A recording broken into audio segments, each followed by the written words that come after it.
There are dozens of nuclear bombs at the bottom of the ocean that may explode at any time. What happens if they explode? A super tsunami? A massive earthquake that could sink the whole world? What if we're lucky enough that they don't explode? Are we still safe? What if terrorists get them? What will be our fate then? But how did they get there? Where do they come from? Welcome back to General Dosage, and today we share stories of the nuclear warheads sitting at the bottom of the sea. Considering how careful and secretive the military and government are with their projects, you'd expect them to have a firm grasp over something as sensitive and dangerous as a nuclear warhead or bomb. It turns out that's not always the case, and they were pretty reckless with their warheads in the 20th century. Many nukes were lost in this period. There were sometimes logical explanations to the incidents, and at other times they happened under bizarre and unexplainable circumstances. The situation is not exclusive to any nation or superpower. The best and most revered of nations have all, at one point in time, been guilty of this. This ranges from the USA to the Soviet Union, which is now Russia, and even countries in Asia, such as Japan. But how could there have been accidents with nuclear warheads, especially considering how expensive and dangerous they are? Well, let's find out. The Soviet November-class submarine K-8. We start with the Soviet November-class submarine K-8. This refers to one of the Soviet Union's first class of nuclear-powered attack submarines, which were used for about 3 decades, more specifically from 1958 to 1990. It formed part of the first fleet of submarines powered by a nuclear reactor. The technology was revolutionary back in the day, as it had impressive performance compared to the traditional submarines which existed back then. Those submarines were mostly diesel-electric. For the most part, these submarines could run independently of air, which meant they didn't have to resurface very often, as was the case of the diesel-electric submarines. It was purposely designed to attack and sink other submarines. Nonetheless, it was highly capable of sinking other merchant ships as well. The story surrounding what happened to the submarine is one shrouded in mystery, without true certainty. This, however, is not so strange when it comes to the military, especially when operations don't go as planned. They quickly clean up the mess and mostly do so in great secrecy or silence to throw the enemy off guard and prevent public panic. Concerning the K-8, Western sources state that the submarine was sighted dead in the water in heavy sea 480 kilometers northwest of Spain on April 11, 1970. The crew were seen on the deck trying to rig a tow line to 2 Soviet merchant ships nearby, and by morning, when the US Navy P-3 patrol planes returned, they found neither at the scene. All that was left were 2 oil slicks on the surface, at the same position where the submarine had been seen. 2 hypotheses were made. The first was that the submarine had been lost and the crew were picked up by the merchant ships, and the second being that most or all crew members might have lost their lives while trying to prevent fire from reaching the nuclear power plant. The latter is most probable, as Soviet sources mention a similar event around the same time. The submarine, according to them, caught fire in the 3rd and 8th compartments while sailing submerged in the Biscayan Bay. This caused an automatic shutdown of the reactors, leaving the sub without power. The submarine had to resurface to fight the fire, but eventually lost to the fire and sank, claiming the lives of the 52 crew members on board. The hypothesis of the US and the account of the Soviets, although sounding similar, are quite different. The discrepancy between both reports is that the location given by both parties will put both events at different parts of the globe, that is, different geographical locations. This can, however, be fixed by changing the coordinates reported by the US sources. The US reports state that the event happened 480 kilometers northwest of Britain. If this is changed from 480 kilometers northwest of Britain, as reported by the Western sources, to 480 kilometers southwest of Britain, it will put both events in the same location. This could have been a simple reporting error, as having 2 events involving similar vessels with the same issues around the same time is quite unlikely. But why is this sub going down such a big deal? It carried nuclear torpedoes which were not recovered when the sub went down. Soviet vessels guarded the area for another 6 months and conducted routine patrols until 1979. Even after the regular patrols ended, occasional visits were made to the spot by the Navy. The K-8 is suspected to have carried up to 28 nuclear torpedoes and gone down with at least 4 functional nuclear torpedoes. The Soviet submarine K-129. Was the K-8 the only Soviet submarine that was lost with nuclear weapons? It is suspected that there were many others that the Soviets may have not officially disclosed. Well, due to the secrecy that military operations come with, as well as the fact that it could create an international incident. One other submarine known to have sunk in the ocean with nuclear bombs was the Soviet submarine K-129. Unlike the Soviet November-class K-8, which was nuclear-powered, this sub was diesel-electric. It was a ballistic missile submarine that served in the Pacific Fleet of the Soviet Navy. The submarine was conducting routine ballistic missile combat patrol, which started in February 1968, with an expected completion date of 5th May 1968. This was meant to be a 3-month run, within which the missile will return to the surface and report by radio.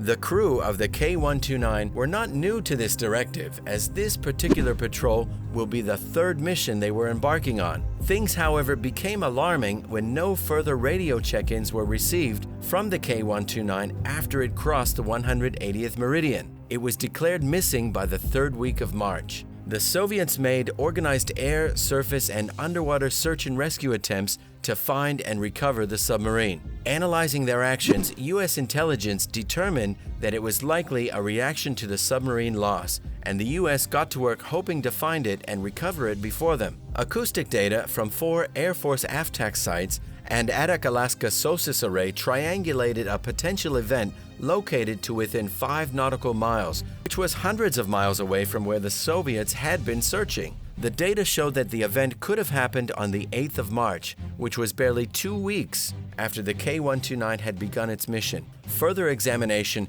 helped produce sufficient triangulation by lines of bearing, which helped the U.S. Navy with a locus for the probable wreck site. The signal characterized the acoustic signal as an isolated, single sound of an explosion or implosion. The Soviets, lacking technology that could match up to the U.S. SOSAS system, ended up not being able to locate the submarine and gave up. They finally declared it lost with all hands on deck. The U.S., however, had found it and kept a tight lid on information regarding it. But what could have caused the submarine to sink? There are a number of possibilities, the first being a battery malfunction, which could have caused an explosion. Another hypothesis was an explosion due to a leaking missile hatch. The wreckage of the submarine, when it was salvaged, had radioactive contamination as well as 6 bodies which were also contaminated. Experts believe that the warhead detonator of one of the missiles went off before it reached the bottom of the sea. They state that this could have been an implosion. These are all possible hypotheses given by the Americans who recovered the sub, but the Soviets suspect foul play. They believe that the K-129 may have had a collision with the USS Swordfish. It was the normal practice during that time for U.S. Navy attack submarines to tail Soviet subs. The Soviets believe this might have led to a collision, which the U.S. officially declined in an official statement in 1993. Matters are not helped by the fact that the U.S. maintained secrecy in its salvage of the sub and may probably have never made it public if the information was not leaked. The operation to recover the K-129 was handled by the CIA instead of the Navy to maintain its covert status. The whole operation was called Project Azorian, which was sanctioned by President Nixon.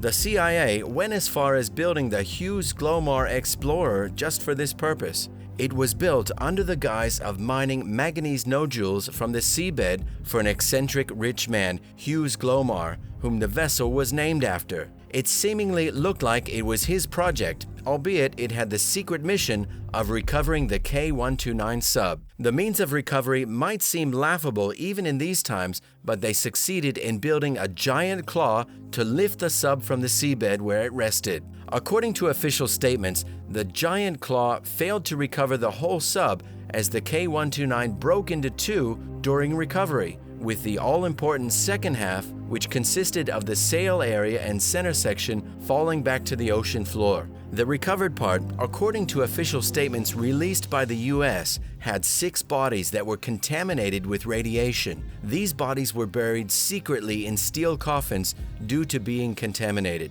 The funeral was recorded and later released to the Soviets when the cover for the event was blown. The US denies recovering any of the nukes the sub had, along with its operation manuals, code books, and coding machines. The US insists it sank to the bottom of the ocean. The Soviets strongly suspect the US swordfish is behind the disappearance of the K-129, considering records show that it underwent a nighttime repair of a bent periscope at Yokosuka in Japan on the 17th of March, which is 6 days after the K-129 sank. The US insists that the repairs had nothing to do with the sinking of the K-129, as the swordfish had collided with an ice pack and was 2,000 miles away from the K-129 when it sank. This does not appease the Soviets in any way, who state that the deck logs of the Swordfish and the USS Halibut were in the area of the K-129 at the time it sank. The US is further accused of removing highly sensitive equipment from the K-129, including the nuclear warheads. Despite these two stands by both the US and the Soviets, there are some who actually believe there was a mysterious force behind the sinking of the Soviet submarine. Many conspiracy theories have sprung up. Nonetheless, official US sources state that the nukes were not recovered. The K-129 had 3 ballistic missiles that were not recovered. No one knows where the missiles are, and the CIA is potentially the only one who knows where they could be. If we were to stick to the officially released notes, then we would say they are at the bottom of the ocean. Operation Chrome Dome. By far, the bombs we have reported as being missing were lost from Soviet vessels. Does that mean that the US has not lost any of its nuclear weapons and has been very responsible? Well, no. The US isn't infallible either. The Cold War was certainly not a time of ease for the US, and the US was constantly on edge. One of the main reasons for this was the fact that the Soviets had missiles that could cover the entire US continent, yet the US lacked missiles that could do the same. This placed the US at a great disadvantage because they will not be able to react on time if the Soviets decided to unleash their missiles on them. By the time they could get into their planes and respond, it would have been too late. The Soviet missiles would have hit without the planes even leaving the ground. To counteract this, the US needed to have a backup plan just in case they were under fire. The immediate and what was probably considered the most effective way back then to handle the threat was for their planes to constantly be on alert, ready to fire at the sense of a potential threat. This will become a part of the popular operation known as Operation Chrome Dome. The operation had B-52 Stratofortress strategic bombers armed with nuclear weapons on continuous airborne alert, with flying routes from North America to the bordering points of the Soviet Union. They covered all borders of the US, Canada, and Greenland, and were equipped to fire or retaliate at any time with thermonuclear weapons. The bombs these planes carried were megaton level in terms of power, with up to 250 times the destructive power of the Hiroshima bomb. Considering the damage and effect of the Hiroshima bomb, this should scare you. THULE Harbor Incident, 1968. It's only logical that carrying such destructive power, the US will take lots of measures to make sure that the planes carrying this level of destructive power did not in any way go off or lose them. Well, that's probably what the military thought, but they soon found out that that was not the case. The Chrome Dome lost and recovered nukes throughout the period it elapsed. One of the most notable of them happened in 1968, where one of the B-52 planes carrying 4 thermonuclear bombs crashed into the sea at THULE Harbor. This plane was not brought down by enemy forces nor engine failure, instead by what you can call the negligence of its crew members. Some members of the crew brought on board cloth-covered foam cushions, which they left on top of a heating vent under the navigator's seat, which eventually led to the fire. Unable to contain the fire, the crew had to abandon the plane and eject, with all 7 ejecting safely, but only 6 making it because one individual died due to injuries post-ejection. Unlike the Chrome Dome accidents before it, there was an explosion upon impact that left a darkened patch, with 2 of the nuclear capsules rupturing and dispersing their contents. Being on Greenland soil, this could have started an international diplomatic incident because Denmark had a no-nuclear policy. It was technically referred to as a nuclear-free zone, and the policy was signed in 1957, almost a decade before the crash. The radioactive contamination, however, required both Denmark and the US to launch a joint operation to clean up. There was a lot of pressure to complete the cleanup before the sea ice melted in the spring and deposited the contaminants into the sea. Being a country with no tolerance for nuclear material, they required the US to make sure there was no radioactive material left after the cleanup operation was done. The cleanup, however, made one thing clear, something rather disturbing. The secondary stage of the nuclear weapons had gone lost. Basically, the nuclear bomb was gone and there was no way to find it. They searched, but did they find it? The US insists that all nuclear weapons on board the plane had been accounted for, yet the Danes believe otherwise. A morning newspaper known as the Jyllands-Posten published a report which states that only 3 out of the 4 bombs were found. According to them, former workers of the place had stated that the bomb was probably on the seabed somewhere in the location. The newspaper had been so thorough in their research that they even stated the serial number of the bomb as 78252. If we are to accept the assertion of the Danes, then clearly the bomb was never found and has not been even until this day. The Chrome Dome operation was officially closed after this incident. Palomares Incident 1966. The stories covered so far show the length the military will go to keep their mistakes a secret. Who knows what other stories they might have kept off record. History, however, shows it's not all gloom and doom and that at least one of these bombs was salvaged from the sea. This will bring us to the Palomares incident. Can you guess which plane and operation under which it might have happened?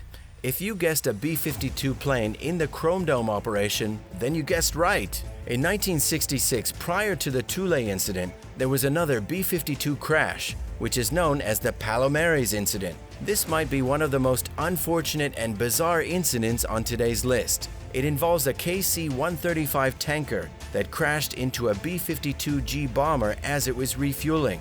The two planes collided during a routine air-to-air refueling, broke apart and crashed in a spot near Palomares in South Spain. The planes barely missed a local school that was in the area that they crashed. Luckily, there was no nuclear blast from the bombs in the B-52, as the 4 B-28 thermonuclear bombs on board had a yield of 1.1 megatons each. The plutonium contents of the nuclear bomb on board were spilt in the area. There was no nuclear explosion because the bombs had not been armed. If they had been, a disaster of a higher magnitude would have been recorded. Although no lives were claimed when the pieces of the plane dropped to land, the crew on board the planes were not so lucky. All 4 crew members of the refueling plane did not survive, whereas 3 of the 7 men on board the B-52 plane also died. What happened to the nukes? The nukes had parachutes attached to them to help them get to the Earth without any explosion or contamination. 2 of these failed to work, which led to contamination. A search party was commissioned to find the nukes and clean up the contamination. This was known as Project Crested Ice. The first 2 nukes, which exploded on impact and spilt their plutonium dust, were found within 24 hours, along with one of the bombs that landed safely. The 4th bomb was never found. It was presumed to have drifted off into the ocean and was nicknamed the Lost H-bomb. The US was keen on recovering it, as the contents of the bomb and how it was built was to remain top secret. They could not afford to have it fall to the wrong hands, especially that of the Germans, who were circling the area in their ships and possibly their submarines as well. Luckily, 4 months later, the bomb was finally found and hoisted on board a US warship. Even though the bomb was found, Spain demanded that the US clean up the contamination that had been caused by the incident. This is one of the few situations where a bomb that went missing will be successfully recovered, more so one that went missing in the ocean. USS Ticonderoga, 1965. All the stories we have shared so far involving planes have to do with planes crashing and losing the nuclear bombs they carried. But what if we told you there was one incident where the bomb and plane got lost without crashing and without a trace? In 1965, a U.S. aircraft carrier codenamed the USS Ticonderoga lost an attack airplane carrying a nuclear weapon. This happened 70 miles from Okinawa, and like all military mess-ups involving nuclear weapons, it was kept a secret. The plane went off during a routine training session on the carrier, and the U.S. Navy Douglas A-4E Skyhawk attack aircraft with its junior pilot were never found. This has been the case to date, and no one knows where exactly they sank off to, as well as where the bomb the plane carried. But this much is known: They were lost in about 16,200 feet of water. The US almost succeeded in keeping this a secret for almost 24 years until it was leaked to Japan. Like Greenland, Japan had no tolerance for nuclear bombs and was particularly furious, especially because the US had been silent about having a nuclear bomb in its waters. The secrecy didn't help matters, since it meant that but for the leak, the US might have never owned up. This was a clear violation of Japanese policy and goes on to prove that the US carriers that were operating off Vietnam carried atomic weapons in the Japanese ports, which had been banned by Japan. This further complicated the US's situation with this issue. Considering the Hiroshima incident, which makes Japan the only country to have tasted the true detonative force of a nuclear bomb, this reaction was expected. So another accident involving a plane carrying a nuclear bomb, another rogue bomb lost in the ocean. Considering the damage the atomic bomb had on Japan and the distress it caused them, you can understand why they were not fond of the technology and wanted nothing to do with it. They reimagined the nuclear weapon and its effects on the original adaptation of Godzilla. The Japanese were heavily censored by the US after Nagasaki and Hiroshima nuclear bombings during the Second World War, and they created Godzilla as a metaphor for the destruction that came with those bombings. It was a way for them to express themselves. The original movie from 1954 depicts Godzilla as a prehistoric reptile who became the giant monster and reptile we know from being mutated due to radiation from a nuclear test conducted by the US military. The large amounts of radiation absorbed, instead of potentially killing it, made it a giant. A similar premise was used for follow-up movies that came after the original. The more radiation Godzilla absorbed, the stronger he became and made it powerful enough to take its revenge on the humans responsible for the nuclear contamination. Are the instances mentioned in this video the only time we have dumped nukes in the ocean? Probably not. Are there more that are not on record? Most likely. If you were to investigate the broken arrows of the US, which is the name given to all the nuclear weapons lost by the US on record, you'd find more. Should we be worried that we could mistakenly stumble onto a nuclear bomb one day? Well, although the chances are low, we would not rule it out.